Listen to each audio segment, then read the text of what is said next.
I think it'll pick it up. Mushy, mushy.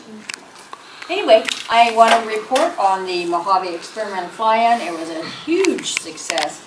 More airplanes than last year. I talked to Carl in the tower. He said he's estimating about 160 to 170 airplanes on the ramp, and almost 400 tower operations. So it was a busy, busy time for them. And there is a YouTube. Some of the young guys went out the end of 08 and made a video, and you can hear it was busy. It was very busy. So kudos to our tower guys. It was Nick Booker and Carl Ingram. They did a fantastic job. Of so many thank yous. Thank you to Mojave Air and Spaceport for their tremendous support, not just in services, but in the people. So many people helped. Kevin was fabulous beforehand. I mean, people don't realize how much planning goes into an event like this, but lots of planning. And John, thank you for your help too. The Mojave experimental fly-in really captured the spirit that has lived at Mojave Airport since the late 1960s, when Burt Rutan started the Group 10 aircraft factory in 1967. And we're so happy everyone had such a grand time. It was kind of a blur to me and mind-boggling, but fun. The weather came through. It was so windy the day before, and they tried to deliver the porta potties, and Kevin and I are saying, they will blow to Barstow. We can't have you delivering them on Thursday. If you'll recall, it was pretty hectic. But, and then Friday they had to cancel their flower bombing thing because of the winds as well. But Saturday rolled around and the wind shifted, came out of the north, and it was light. But it was kind of between runway 04 and 08. The winds were like 050, from 9 gusting up to 20 sometimes. So it was crosswind. You got your crosswind practice that day.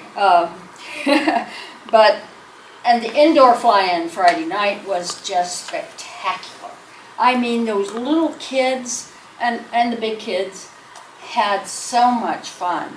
And the sponsors, I brought in the sponsor board. The sponsors, Brubaker Models and everyone, they were fantastic. They had model airplanes that were balsa wood, that were laser cut, that the kids could build. And then they had the, remember building model airplanes out of balsa wood and tissue paper? They had some of those too. And that was really fun.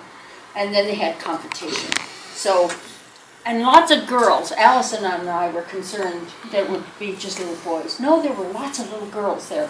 So I'm thinking future pilots, future engineers, future astronauts even. So it was a great time of planting the seeds in these young people for aviation. The Civil Air Patrol was there from the Edwards Air Force Base. They did a great job. They had their picture taken in front of the mothership, First Spaceship 2, the White Knight 2, and what a surprise when Enrico asked if it would be all right to put that airplane out. Are you kidding? Of course, it could take up the whole ramp, and it did. Dan Craig had built a small model of Strato launch, and he had it at the indoor fly-in and was flying it around. So many things happened that were exciting and fun. 2 magazines were here, Kit Planes and Contact. They have online articles. I've got it in my after-action report. I'll send it to everybody. And you can read the reports, but I don't want to, slight anyone as far as the thank yous. Karina, you were fabulous in coming through, and I really appreciate the help. And the control tower operators, of course. Kevin, Chris Bendor of security. He was everywhere at once. I don't know how he did it. We need to clone him. I wish I could clone myself. Reminds me of that movie Multiplicity. Anyway. Thank you to Bill Deaver and Alan Radetsky for taking so many photos, and the talk in here by the Vans aircraft engineers, Ryan Johnson and Adam Birch, was just great. And I hope you guys got over here to hear them. But the room was full and lots of good questions, and they were having trouble with flutter and how they solved it. And it was interesting, after the talk, I saw Kevin Eldridge, who's one of the Reno Air Race guys. He works for Lance Air now. He sits down with Adam, and they're talking, and I mean, this is the way we solved the flutter problem. And it was so neat to see two companies, and you know, I suppose they're in competition, but the thing of it is, they're in aviation, and they're coming together and discussing how to solve that problem. I thought it was really neat. So it was a fun time. Everybody seemed to enjoy it. So thank you, thank you, thank you. I'll get my after-action report out soon. Thank you very much. Thanks. 16, and we're asking for the board's support in passing this resolution. Is there any public comment on this matter? There being none, is there a motion? So moved. Second. Is there any discussion of the motion?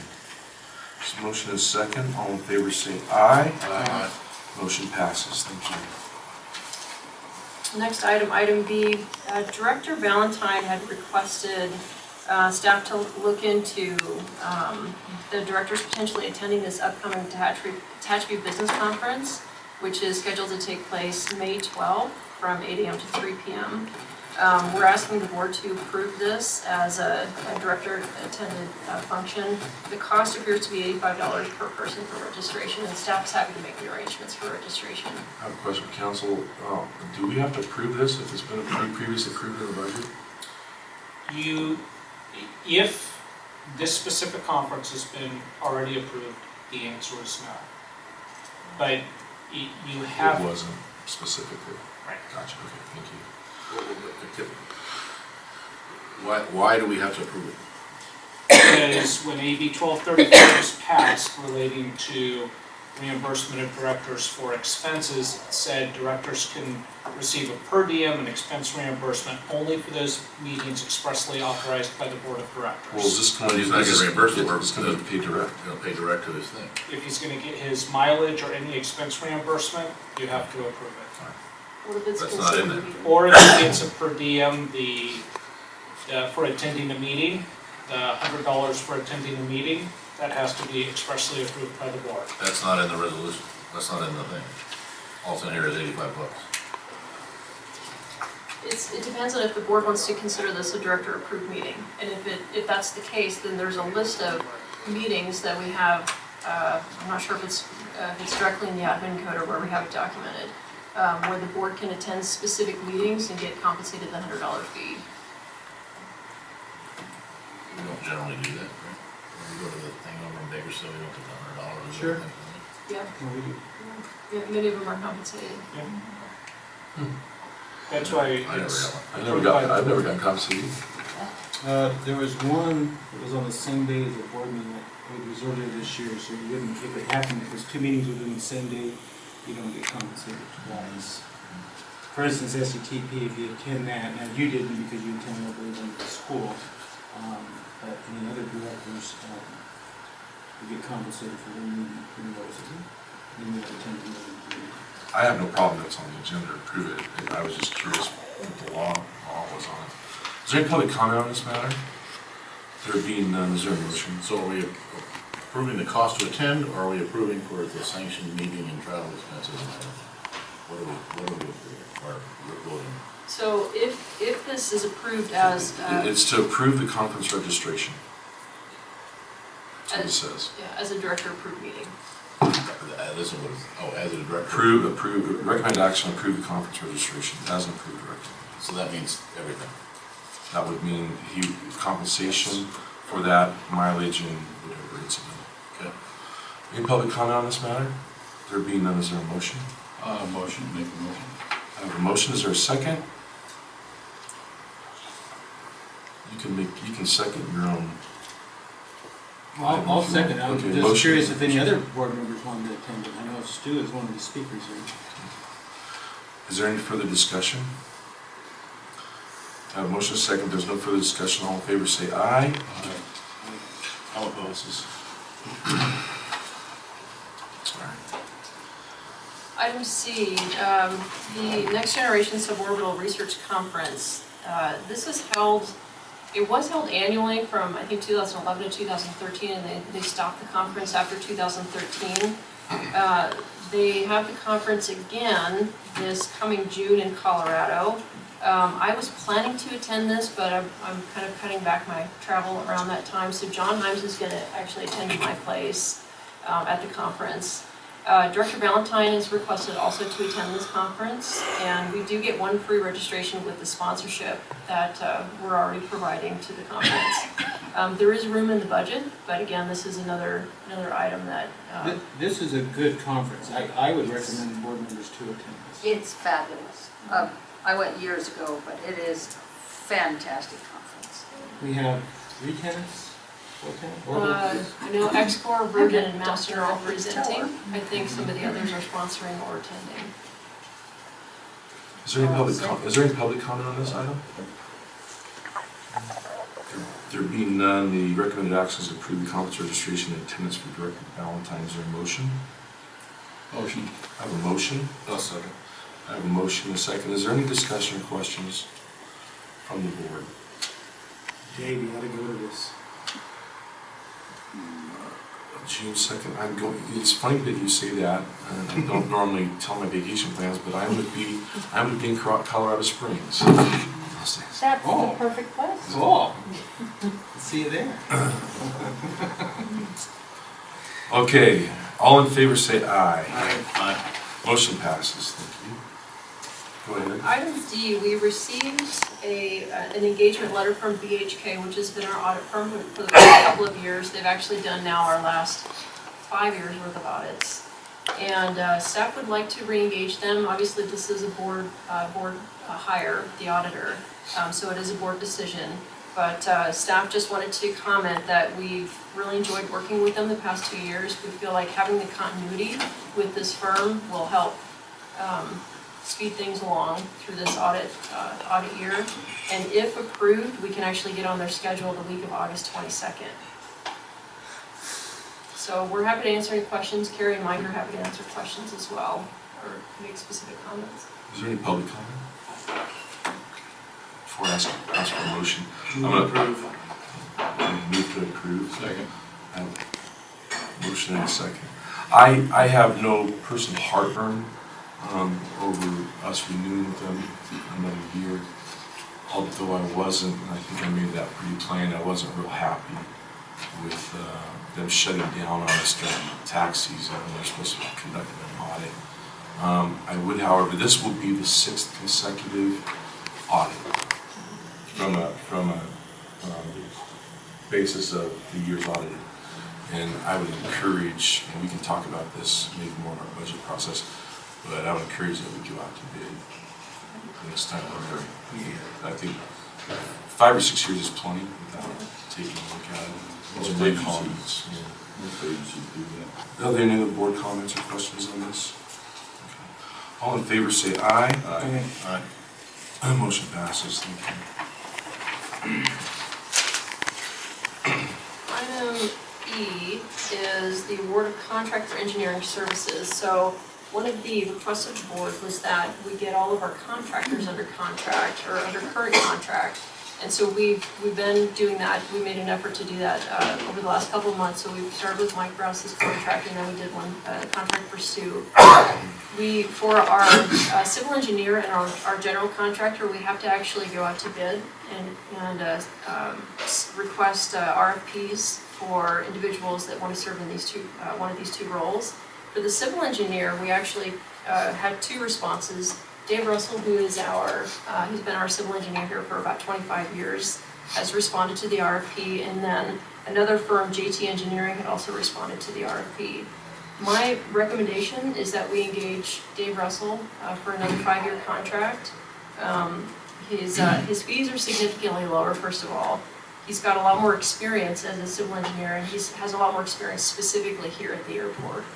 He's done numerous projects for the airport. We have a great working relationship with Dave, and we'd really like to retain him for another 5 years. Is there any public comment on this matter? I Yes, Kathy. I think Dave Russell is fabulous for the airport, and I remember when he first came on, and he just fits. That's just my opinion.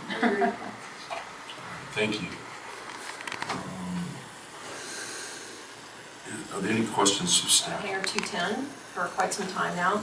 We have been able to isolate it. Nobody's been without water since this incident's happened.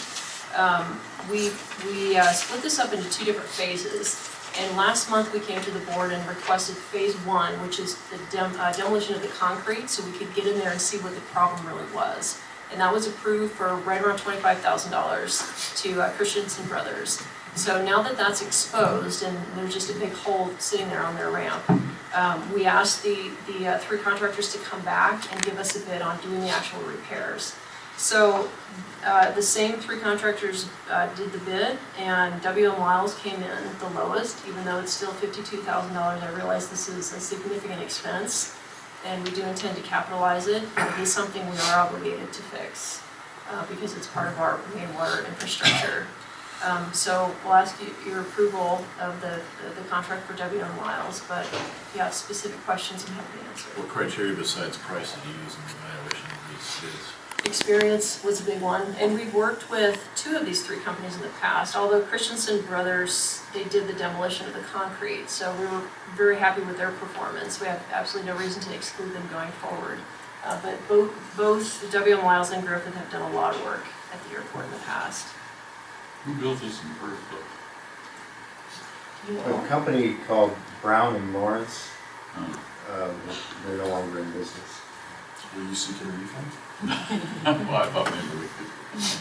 This was a line that broke, or? There's a fitting on that line that shifted a little bit. It's a 24-inch pipe, and when it shifts some, it opens up where it can let the water out. That's basically what it was. The first pipe was put in, a 20-inch pipe, and then there was an increaser put on it to a 24. The alignment wasn't quite straight, and that's... So this has maybe been leaking for a few years? I wouldn't say leaking. No, it's when it shifted, it's a Failed. big blowout. You know, Catastrophic, so. okay. This is firm fixed price, It's a fixed price. but we're providing all the materials? We are, and we've ordered them. Those materials cost just about $4,500, and I got a call today they're in and they're ready to be delivered out here. So.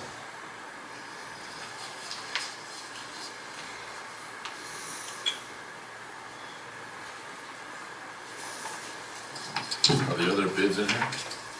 Yeah, they're all That's attached. some.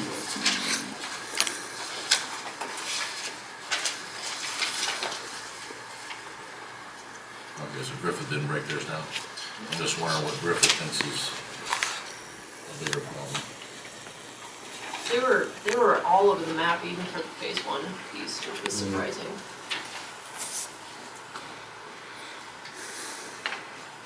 They're one of the biggest. So experience, and what was it, any other criteria? Just price and experience? Yeah, for the most part.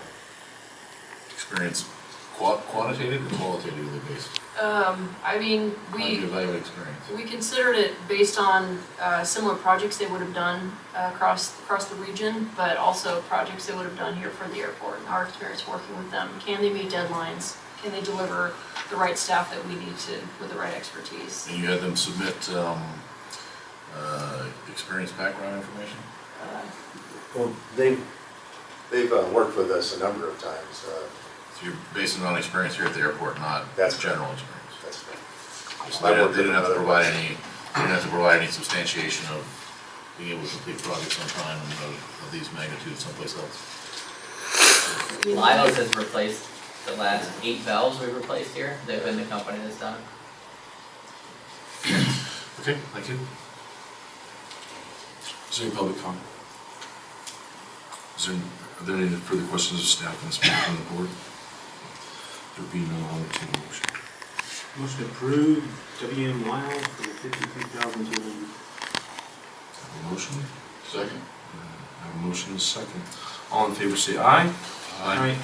Motion passes. Thank you. So the correct staff memo should say in the third paragraph that the current, the new fixed rate would be $33,329 per month from the revised sheet of, or the original sheet of $2,793. So that was really the only change. That was made substantial change. Some additional changes in the wording, but nothing substantial. So we've been working with B. Coy, the general manager of MPUD, now for probably going on a year on this particular concern. And there was a couple of different things going on.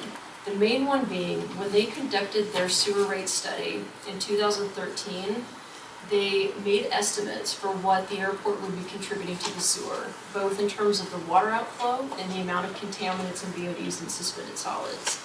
And according to their study, they significantly underestimated the amount of outflow, the amount that we would be contributing to the sewer.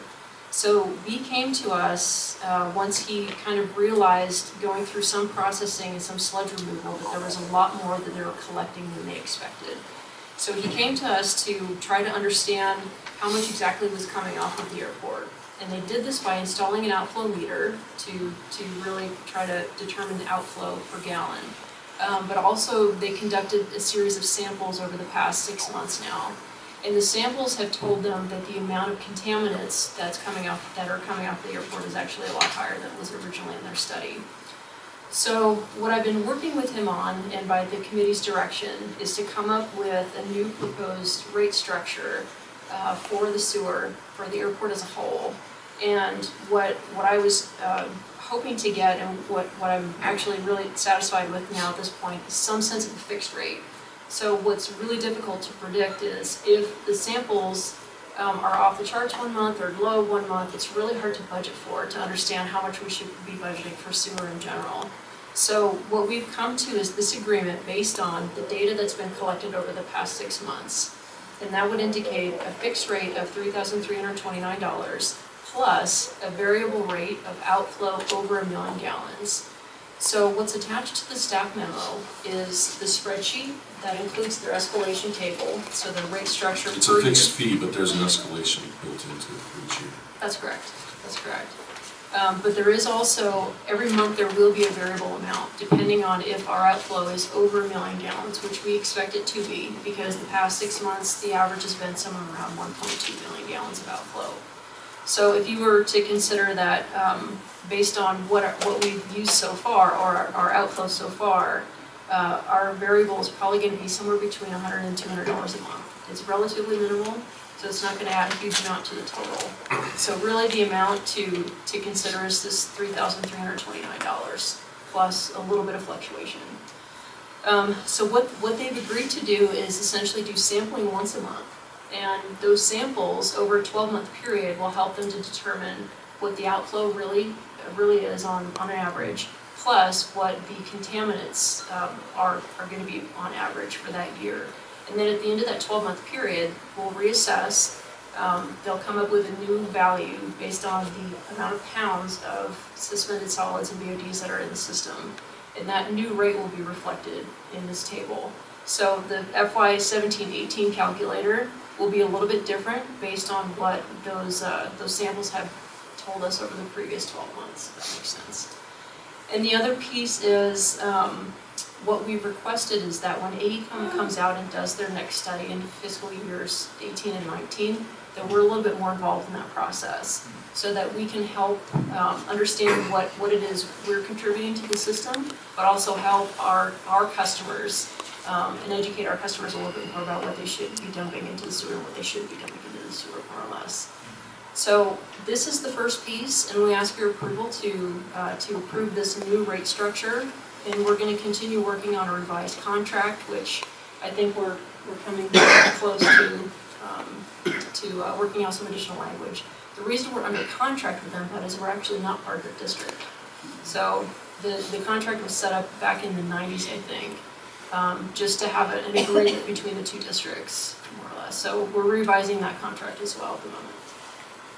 Any public comment on this item? Are there any questions for staff from the board? Yeah, I got a bunch. All right, so this we're under a current contract, what's the expiration date on that contract? It's technically expired. It can be canceled by either party with 6 months' notice. It automatically renews. So So it automatically, $14.45 a month, and they can give us 6 month notice that it's on. Okay. If we know our outflow is 1.2 million, why would we go for a fixed rate at $1 million? Why wouldn't we go for a fixed rate at 1.2 million and then pay a variable number above what we think the average outflow is going to be? So we don't know it's 1.2 million. 1.2 has kind of been the average. So over the 6 month they collected the information. It was as low as 1.05, I think, and as high as 1.27. So it's never been below $1 million. Not in the past 5 months. Again, But- I don't understand why we're setting up a number for a number that we know we're gonna have to pay a variable rate above automatically. I mean, if we think it's a 1 point whatever, then we gotta set up for 1 point whatever and then pay a variable flow if it goes above that number. But if we're already setting it up for a number that's lower than what we know it's gonna be. The difficulty is we don't have a full year's worth of data. What I really can't predict is what this is going to look like in the summer. Because I know we'll be using a lot more water in the summer, but there's going to be a lot less water leaving in the summer because everybody's going to be running swamp coolers. So I have no idea what this is going to look like in the middle of July. You see my point though, if we have a data point, why wouldn't we set the fixed rate at 1.2? Keep the number the same, and then if we go over the 1.2, then we pay more. I think that data point falls short though, because it's only over a 6 month period. I think it's as good as you're gonna get. Maybe next year it might So you be. think it's gonna be lower at some point in time? I would like to see the summer 6 months to find out. It could be. Could be. And the other thing is, think just that's close to the a goal. consideration is, this is essentially how their billing is set up. So they're setting it up as a, $536 per million gallons. So it doesn't really go below I that. think that if we set the set point at 1.2 million, they're just gonna raise our rate anyways, an extra 2,000. So yeah, I think it's gonna be half a dozen, only 6 the other aspect. Well, there's a negotiation that's taking place here for whatever that number is, right? Okay. And then we're doing a 5% per year escalation? That's already built into their rate structure. That's not anything that we really have any vote in, I guess. So that's in our their- current contract, 5%? That's their current rate structure, yeah. So everybody in the city is getting 5%? That's correct. Inflation's at whatever, but we're getting 5%. Yeah, and just as a point, in the past, our escalation rate has actually been 8%, because not only had we been included in the 5% escalation that every customer had been included in, but we also had a 3% escalation rate because of anticipated growth of the airport. So now that we've got this kind of settled out, now that 3% goes away, so now we're just getting the same rate escalation as all other customers. I have a question, and I think I saw something about this in the strategic plan. We're not charging our tenants for water and sewer, are we? Correct, we're not. And It's so- included in the rate. No, it's not included in the rate, right? Or is it included? I mean, it is in the lease agreement, so technically it's included in the rate. Yes, we are charging. We're not charging individual usage, so if you use more water than I use, you don't have to pay more, it's just in your lease. Would tenants prefer to have a meter or something like that? Is it gonna reduce the lease rates? I don't know, I'm just asking. It's something, it is I'm something on a to meter consider. here in town, everybody else is for water, not for sewer. It is something to consider. The state frowns upon anyone who tries to make money on a utility, so if we did that, it would truly have to be a pass-through. Also, is there anything in the solids that's potentially dangerous? And where is that coming from? Do you have any idea? So, we don't, there had been some speculation, and I'm reluctant to say what the speculation is, because there really is no hard evidence to suggest where it's coming from. But there is some speculation on certain processes that happen here at the airport, whether it's something using metals or composite material or chemicals produces some kind of byproduct that could be contributing to the system. So that is in question. But the concern is really, our district really doesn't have any policing authority over our customers, and we really don't have the know-how either to know what they should or shouldn't be dumping. So we rely heavily on input and also Kern County Environmental Health to keep an eye on what some of our customers are doing. And they do a fantastic job doing that and keeping up to date to make sure that if there is anything going on that we can get involved with it. But really the only recourse we have if something is going wrong is to cancel the lease agreement. Because what is written in the lease agreement is if you're violating the law of any kind, then Right. we can cancel your agreement. And that's pretty much standard. Yeah. Any other questions? Kim, directors? I just don't understand some of these things here. This is a negotiation, there's no fixed rate, so I don't understand why we can't set the number at 1.2 for 3329.9. I mean, we could, but I think there's gonna be several months that where the outflow's actually less than that. So I think we'd be overpaying. It's a fixed rate of 339.9, so at 1.2, does it matter if it's less? Well, We're saving money. the fixed rate really is the 536.56 per million gallons. That's really the fixed rate, I guess. So if, what my assumption is, they would come back and say, okay, well, if we want to pay a fixed rate of 1.2 million gallons, then it's going to be 1.2 times $536.56. We're in a negotiation with input over a rate, because our rate's going up 200 or 130%, Yeah. right? So, I mean, where does this negotiated rate fall in compared to where we were at when we started this negotiation process and what they wanted? So this is significantly less than what they originally said they wanted. And the issue really was they were doing samples, a few samples a month, and they wanted to change our monthly rate based on what those samples told them every month. And the problem is the sampling is what fluctuates dramatically from month to month. We had, I'm sorry, when we met as a committee that you appointed, we were not happy at all with the result they were coming up with based on their sampling, which was not random, which followed no statistical, appropriate statistical functions at all. And so we sent this back and said, hey, that's not going to work for us. And then the other half of the history on this is, as the committee, we asked the Karina to go back and she met with B and they pounded us out. Kevin, did you have a comment on this? Yeah, I just wanted to comment on something. The BOD and the suspended solid on this, they are based off the 1.2, the ones that don't change. They're based off of 1.2 and they're based off of, and they're fixed. The only one that's going off of 1 million and over is the flow. But the other two are based off 1.2 million, completely average, and they don't change at all. And I believe the reason the flow is only going to fluctuate is because they bought a meter and they want to use the meter that they paid money for. I also have a little bit of issue with the calculation of the flow. Because the way I understand it is that the meter that is being used to calculate the flow, there's some question as to whether it's calculating the volume correctly. Am I wrong on that, Mr. Russell? Yeah, it's hard to calibrate Yeah, one of those, and they don't have a way to check it, that I'm aware of, to calibrate it. So we're paying $3,330 for the first 1 million gallon, and then we pay $537 for every 1 million gallons after that. Correct.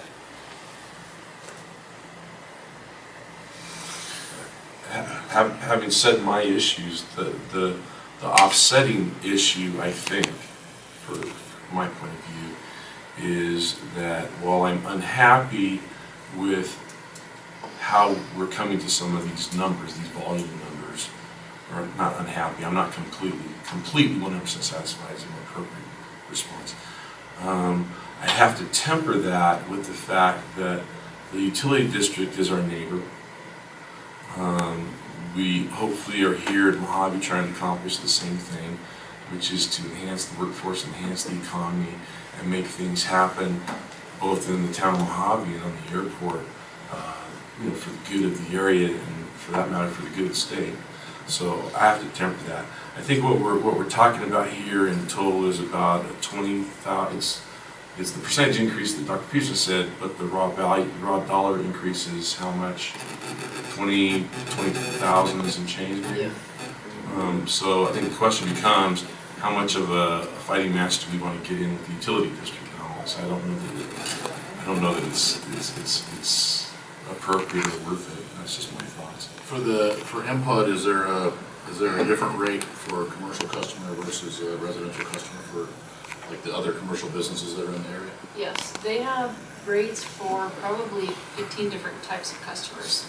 Whether you're a resident, a restaurant, hotel. Yep. Can we get a copy of those? Sure, absolutely. We have a copy. And then Kathy did make some comments on the fly-in. I just wanted to make a couple other quick comments on the fly-in. We did have an extra fueler on staff to accommodate the fuel. We did have a lot of fueling requests, but in total we had about 800 gallons that were sold, which is substantially more than a normal plane crazy, but our guys were pretty busy throughout the day. We had one minor incident where an airplane went off the end of the runway, so that runway was shut down temporarily, but that was rectified very quickly. Our whole Landing team. or taking off? Or taxiing off? He was taking off, Yeah. and he claims that something went wrong with the wheel bearing, and it was a Sonex, YX, and the gear went eek, sideways and came off. John had a He's- conversation with the guy. Oh, yeah. There's actually a bolt in his landing gear that had sheared. I was just curious. It's gone now, it flew out yesterday. Yeah. And your first responders responded very fast. Yep, just they really- were awesome. Yeah, so we're grateful that the whole crew was here for the day, just in case, you know, Like the if something fire else. truck roll? Sorry. Yeah, the nice security guy just went. So our expenses went even up even more than this, because renting the truck for per hour. and all. I was flying up to the Bay Area, pardon me for this, but I was flying to the Bay Area a few years ago, and the landing gear on my plane wouldn't come down. So I made a low approach to the airport. I had to go around, I had to hand pump the gear down.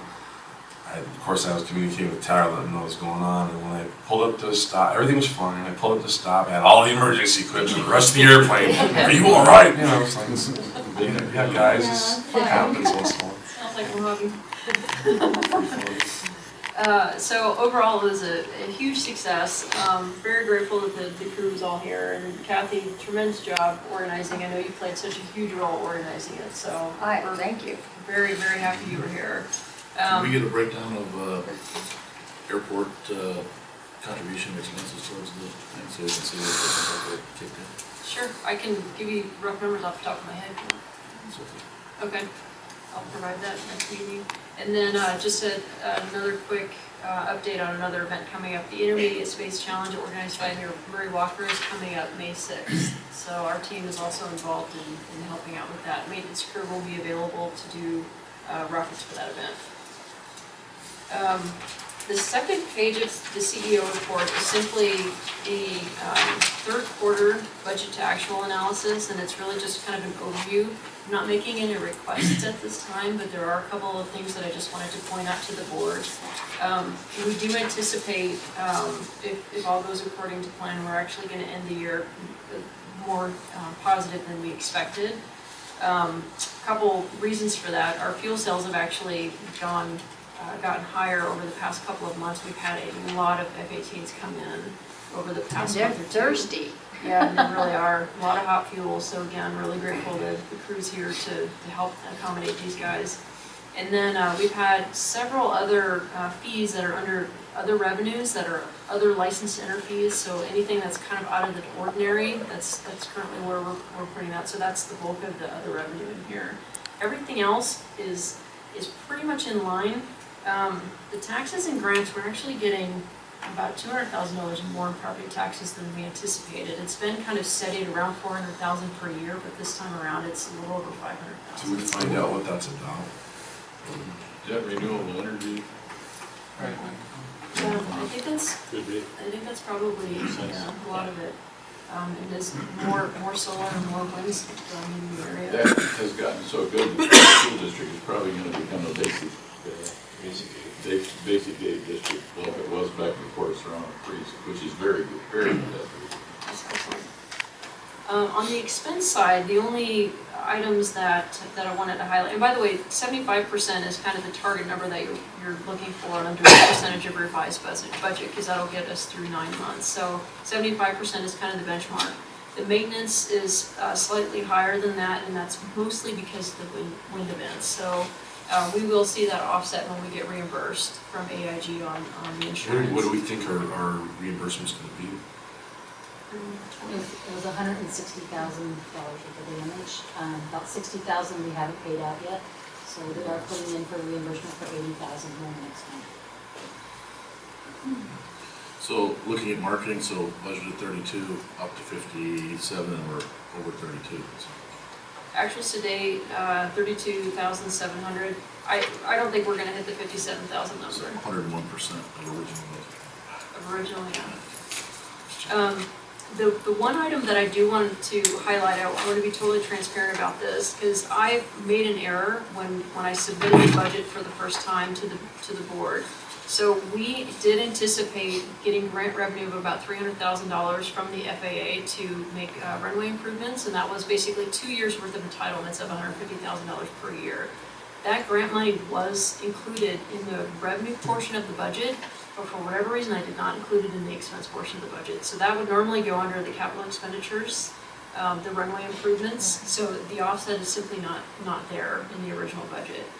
So what I just want to explain to the board are a couple of things. We had that repair work is done, the runway improvement work is done, and it is accounted for in the actuals, in the actual number here. What was originally included in the budget was actually a pressure reducing station that the board had approved for about $280,000. We have not started this work yet. We have the opportunity to complete phase 1 of this project, which is about $200,000. And I would like to be able to get started on this project. Dave's ready to go on this. The other expense that was not budgeted for is this Northrop water line repair, which is $80,000, which is also coming out of the capital expenditures. So if the board is happier just going with the original $500,000 amount for capital expenditures, we'll put the pressure reducing station on hold until July 1st. But if the board, because capital expenditures really aren't part of the operating budget. No, but we keep presenting it that way, which gives me a lot of heartburn, by the way. And we will change that. And, I'd like to see the capital expenditures budget not be part of the operating budget, and I'd like to see it broken down by project. Also, the other thing that gives me heartburn is cost of fuel as an expense. It's cost of fuel, it's not an expense. So I'd like to see fuel net. Capital Broken investment. out, okay. That's cost of goods. The only thing that's really cost of goods is fuel and merchandise.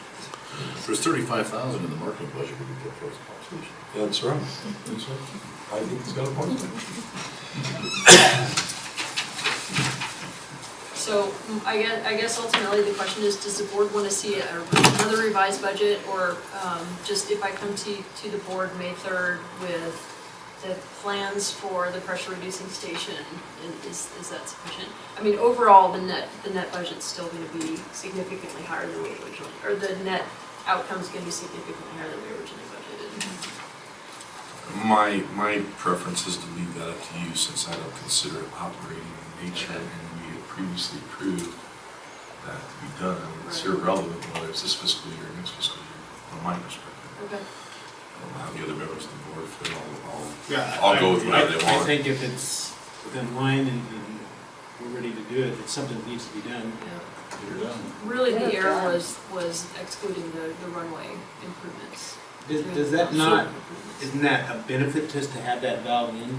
Oh, absolutely. Yeah. Yeah. Sure. This is For years. future potential problems, yeah, then I would say, Yeah. let's do it. All right, I think you have consensus there. Okay. Any other questions? Well, we're here with the Chief Executive Officer of the Mojave Air and Spaceport, Karina Drees.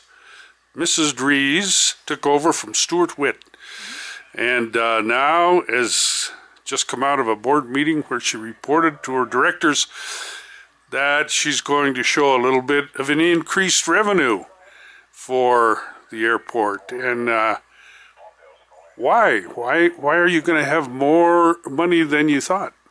So, a couple of reasons. The primary reason is our fuel sales took a little bit of a drop. So when we revised the budget in December, we assumed that our total fuel sales would be down for the year. But since then, over the past 2 months in particular, we've gotten a lot more activity, particularly from military aircraft coming through here for fuel.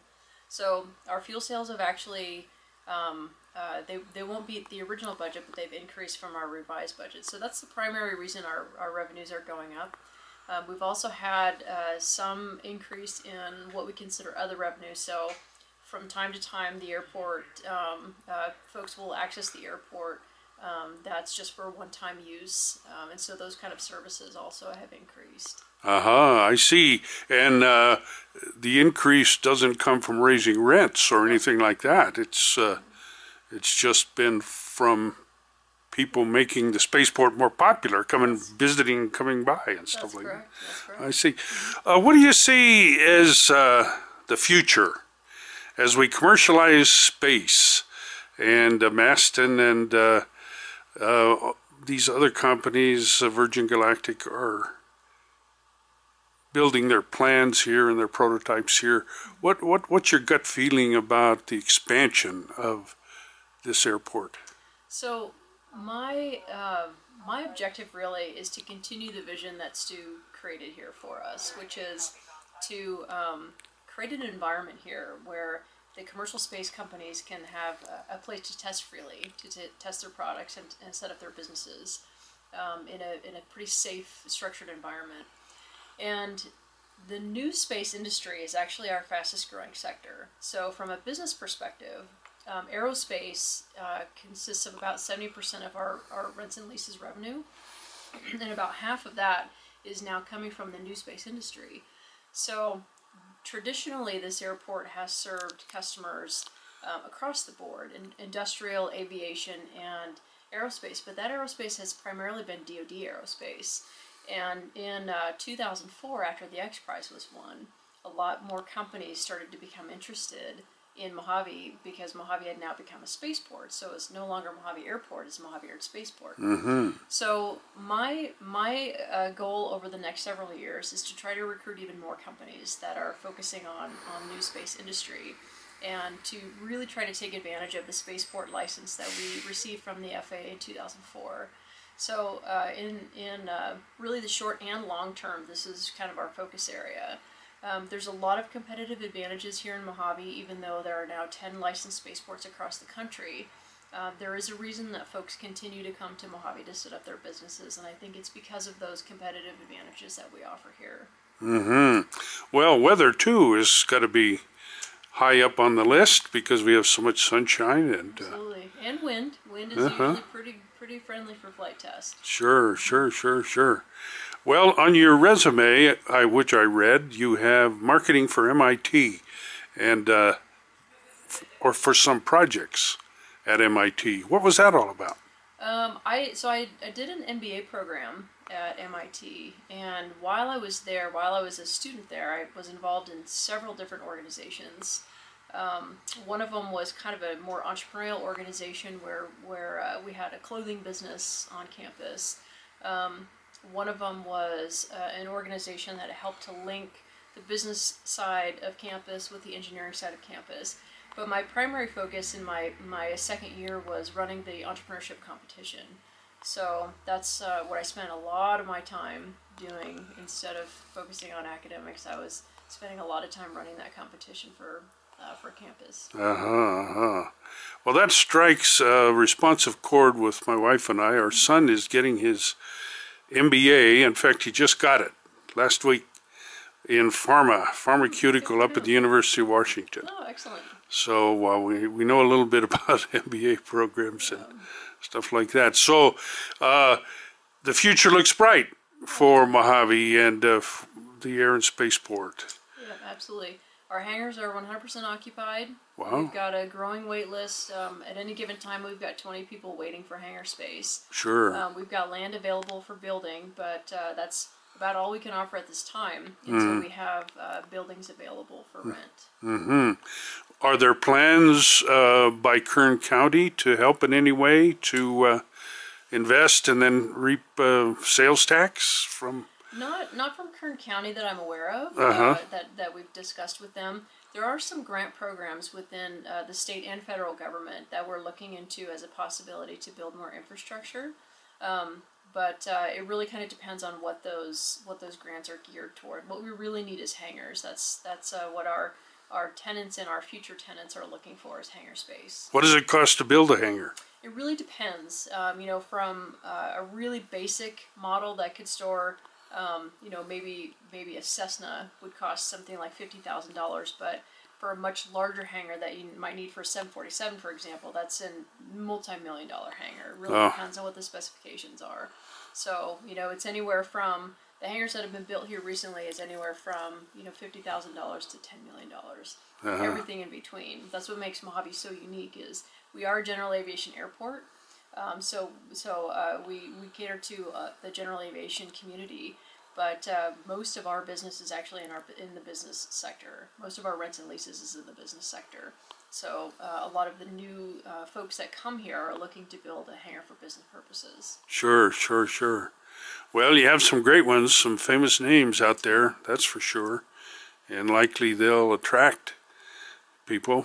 Yeah, that's our hope. Like-minded folks tend to follow each other.